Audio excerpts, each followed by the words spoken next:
excitement is through the roof in College Station for Mike Elko's first season in Aggieland.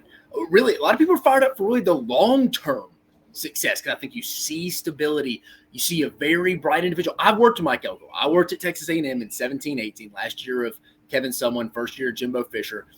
So I was there, Mike Elko's first year at Texas A&M. You can tell you're dealing with a smart, intellectual, attention to detail, organized guy, CEO type mindset that also is going to relate well to his players. Has a lot of knowledge, is coached a lot of successful defenses at Wake Forest, Notre Dame, Texas A&M, and even his 2 years at Duke. So Texas A&M fans are fired up for the future of Texas A&M overall with Mike Elko. But what does 2024 specifically look like? We've had all the momentum all offseason. Mike Elko's been undefeated. He hasn't lost a game yet. But we're not far from the football season, and people kind of start judging you differently after your first year. Right, wrong, or indifferent. I mean, first year is different for everybody. Nick Saban, 7-6, lost to Louisiana Monroe. Bob Stoops, I believe, was 6-6 around 500. Urban Meyer at Florida was an 8-win team his first year. Maybe got to 9 in that 05 season with a bowl win. So like that. But people really don't kill these big-time successful coaches don't necessarily just go in and have a big first year. They're setting up for long-term. But, hey, this is a what have you done for me lately kind of job now. People aren't getting 5 years now. Your first year is probably more important than it's ever been in college football. But with that being said, what is success for Texas A&M and Mike Elko heading into his first season in 2024? I'm here to tell you, and I am your host, Dave Shumate, coming at you here from the SEC Unfiltered platform. I was in college football for 9 years, was in recruiting departments, personnel departments in the SEC for 5 or 6 of them at Texas A&M, specifically working with Mike Elko from this standpoint. But if you've heard any of these segments, what is success for all 16 teams in the SEC? We're in the T's. We're at Texas A&M. We're going alphabetical order here. I don't just give you a black and white win total. We will at the end of the show or end of this segment, but I also like to talk about 1 to 2 things where if I'm a Texas A&M fan or whoever you're a fan of, you just kind of want to keep your eye on that. That would be something positive, negative, just sliding scale outside of just, hey, they need to go win 8, 9, 10 games, whatever that may be. So first for Texas A&M.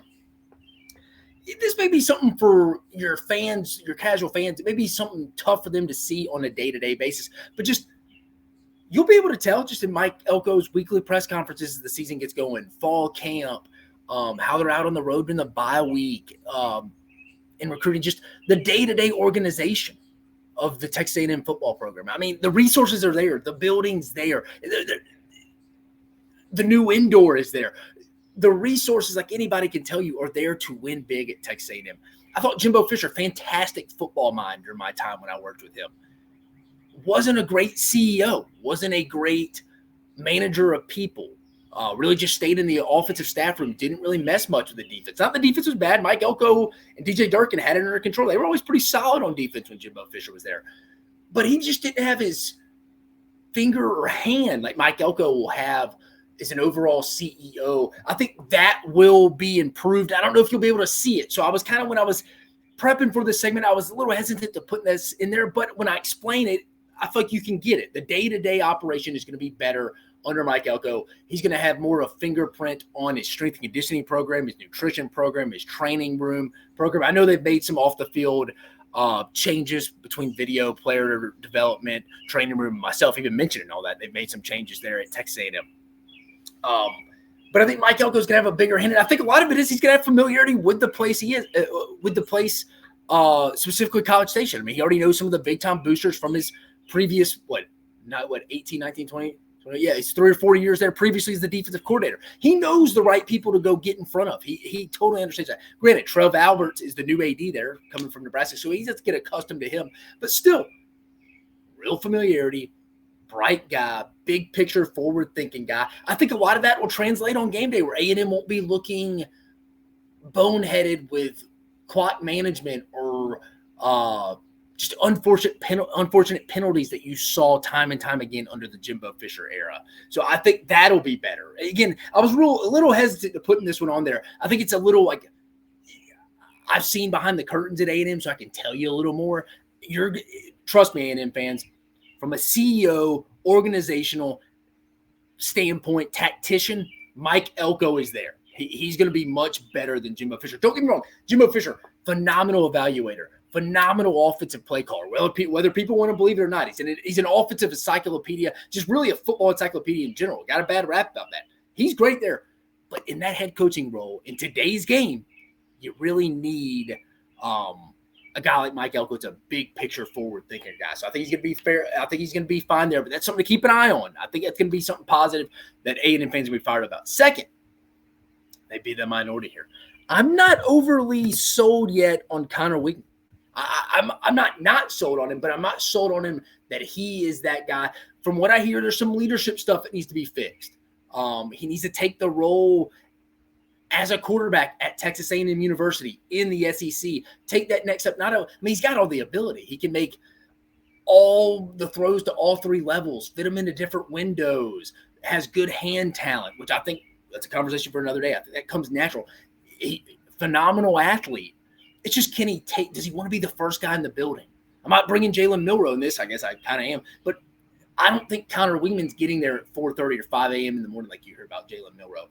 That's where Connor Weigman, not saying he can't get to that. That's where, from talking to people in the building last year, that's where they were a little worried about him taking that next step. Can he go be that leader that other players gravitate towards? Can he be that truck that's pulling the trailer full of other teammates? Because that's what you got to be at this position of the SEC, especially now. There's a microscope on this position more so than there's ever been in the history of the sport. Now, with the SEC network, social media, constantly follow these guys around. Is Connor Weigman ready to go take that next step? I mean, his statistic in his 2 years are fine. I mean, he was a 55% passer, going 73 for 132 in 2022 with 8 touchdowns, 0 interceptions. That's a great first year. That's a phenomenal first year. 2023, he was 82 for 119, 68% completion percentage, closer to 70 really, for 979 yards. Remember, he got hurt, 8 touchdowns to 2 interceptions. If you just look at the raw stats and stuff, it's fine.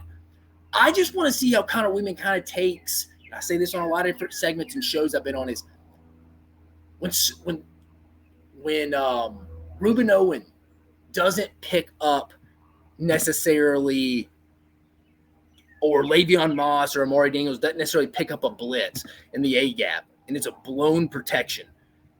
And Connor Weigman just gets absolutely blown up. Takes a shot right in the chest. He's not hurt long-term, just getting the wind knocked out of him, regather himself. Can he rally that huddle and say, hey, let's move on to the next play? I'm all right. I have you guys. I know fans are like, oh, that's corny cliche. That matters in college football, guys. People want to follow a quarterback. And let's call it what it is. It's the most important position in all of sports, the quarterback position. They want to follow a quarterback who's got some moxie, who has some, lack of a better term, some shit about him, has that chip on his shoulder, prepares like a pro every day. Hey, he knows my responsibility. He knows the offensive tackle's responsibility. He knows the protection the running back's supposed to come in if they bring that linebacker. That's the kind of guy Connor Weigman needs to know. He needs to know the other guy's responsibilities because you know what? He's not only the leader of the offense, he's the leader of the football team. I want to see him take that next step. So those are two things right off the bat. If I'm an A&M fan, I want to keep an eye on before we get into the raw schedule here I'm about to bring up. Is the day-to-day operation from an organization standpoint better under Mike Elko? You're not going to be able to see all of it. I know some things a lot of other people don't know, just know from working there. Just I've seen, I guess, how the sausage is made a little bit there, I guess you would say. I think they're going to be fine there. And I think that's going to translate on game day to them looking more prepared. And then Connor Weigman, can he take that next step as the leader, as the signal caller, not only on offense, but for the entire team? Can he mature and take that next step? Because the raw ability, like I mentioned, can make all the throws, can layer it in, fit it into tight windows, throw to all three levels, has an understanding of when to get out, has a good pocket presence. He has all the talent and the ability to go have a big season, maybe even a double-digit win season. We'll talk about that here in a minute for Texas A&M and Mike Elko's first season. But I just want to see him take that next step from a growth. Hey, let's prepare like a pro, and maybe Colin Klein, new OC, can help him get there. But for you people want to see a black and white schedule prediction, here it is. Not necessarily give you my prediction on A&M this year, but let's go to the schedule. Yep, there we go. All right, so I open it. One of the bigger games of the opening weekend. I love this game. Notre Dame opening up Kyle Field, Mike Elko's old team. This can be a fun game. I know College Game Day is going to be there. Let's sit tight on that one, though. That could be a little bit of it's a toss-up. Let's call it what it is. McNeese State should be a win. Bowling Green should be a win. New Mexico State, I know they beat Auburn last year, but that should be a win in your first. So there's 3. There's 3. Going through the schedule, it's a lot of toss-ups. Notre Dame, toss-up. At Florida right now, probably a toss-up. Arkansas, I'm going to give them a win as this moment. Missouri at home, toss-up. LSU at home, toss-up. At Auburn, I think toss-up. In Texas right now, they're probably an underdog. So you got like 6 legit toss-up games where you're probably going to be an underdog if you're a Texas A&M Aggie. It is what it is. So rolling through this schedule, let's go best case scenario here. I'm going to give them a win against Notre Dame, win against McNeese, win against Florida, win against Bowling Green, win against Arkansas. And they're going to be rolling in. I tweeted this yesterday if you follow my account. If you don't follow me at Mock 10 Sports, remember Dave Shumate, again, worked in college football for numerous years. But I mentioned one of the more underrated games in the SEC, I think, this year is going to be that October 5th matchup, Missouri at Texas A&M. Because I guarantee Missouri's going to be undefeated rolling in there. They're going to be 5-0 rolling in there. I think they play Vandy, Boston College, Murray State, and somebody in UMass. It'd be very disappointing, let's put it that way, if Missouri and Eli Drinkwitz are not undefeated rolling into Caulfield. I mean, it's not crazy to say A&M could be 2. There's 2 big toss-up games right there, Notre Dame and at Florida. It'll be interesting. So let's say they win that. We're sitting there, A&M sitting there 6-0. Bye week at Mississippi State should be a win. They host LSU undefeated. Let's say they split that. There's 1 loss. They go win at South Carolina, beat New Mexico State, and they split the final 2 at Auburn and Texas A&M, or in Texas at home. That'll be a big one. Jeez, that'll be a big one. That is if you could make me pick one game to be at this year in the SEC, it is Texas at Texas A&M. But there's your 10-2. I think 10-2 is the ceiling. First year, there's going to be some adjustments in the system on how things are being done. New strength coach Tommy Moffitt's going to do things differently than Red, the old strength coach, did, or how Jerry Schmidt did, who's at Oklahoma now. So there's going to be some learning adjustments. So I'm going to give them a loss there. 11-1 wouldn't be outlandish, but 10-2 ceiling. Let's be honest. Floor, or the worst case, lost to Notre Dame, lost to Florida, lost to Missouri, lost to LSU, lost to Auburn, lost to Texas. In that combination, 6-6. I think A&M. I think A&M's got one of the bigger gaps in between their best case and worst case scenario. So you heard me. Best case 10-2, worst case 6-6. I don't see them being below 500. But you've brought in way too much talent not to get to that. I mean, I love what you did with Nick Scorton, him bringing him the DN from Purdue, brought some good guys from a secondary standpoint. Love the UAB defensive back. You got Jaden Hill back there. Love Torian York coming back at the linebacker position. You got Scooby Williams coming from Florida. I like some pieces they had back and that they brought in from the portal on defense. And Mike Elko and Jay Bateman are going to put a good defense on the field. Mike Elko doesn't put bad defense. I'm not going to say it's going to be the Steel Curtain D, but traditionally, go back to his Wake Forest days, Bowling Green days, Texas A&M, Notre Dame. He doesn't put bad defenses out there. He's too smart for that. Too smart of a defensive guy. So I trust the defense. I mean, I even like the guys on offense, really. I like the offensive line if they can stay healthy. Ja'Day Walker.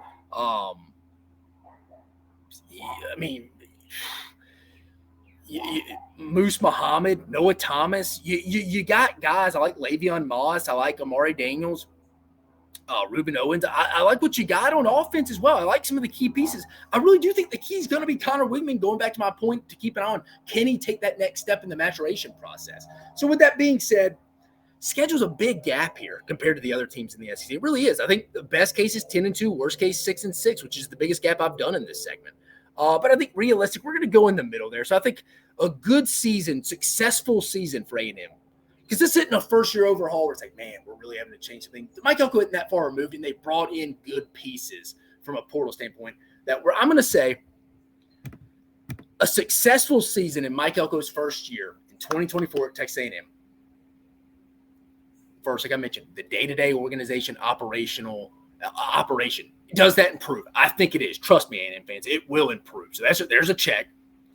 Can Connor Weigman take that next step with new OC Colin Klein to become a true pro, and how he prepares every day as a quarterback, carrying that burden as the overall team leader for Texas A&M? Can he take that next step? I think it's to be determined, to TBD. But from a black and white record standpoint, I would have to say 9-3 would be a successful season in Mike Elko's first season at A&M. Does that get him in the playoffs? It's a tough schedule. I don't know. 9-3 is that fringe market. Really seems like 10-2 is that threshold, it probably gets you into the college football playoff as an SEC team. 11-1 certainly does, and you're probably playing in Atlanta at that point, unless you're losing a tiebreaker, which could be a case. Because I think we got a lot of potential 10-2 teams in the league this year. But specifically for Texas A&M and Mike Elko in 2024, I think a successful season would be a 9-3 record finish.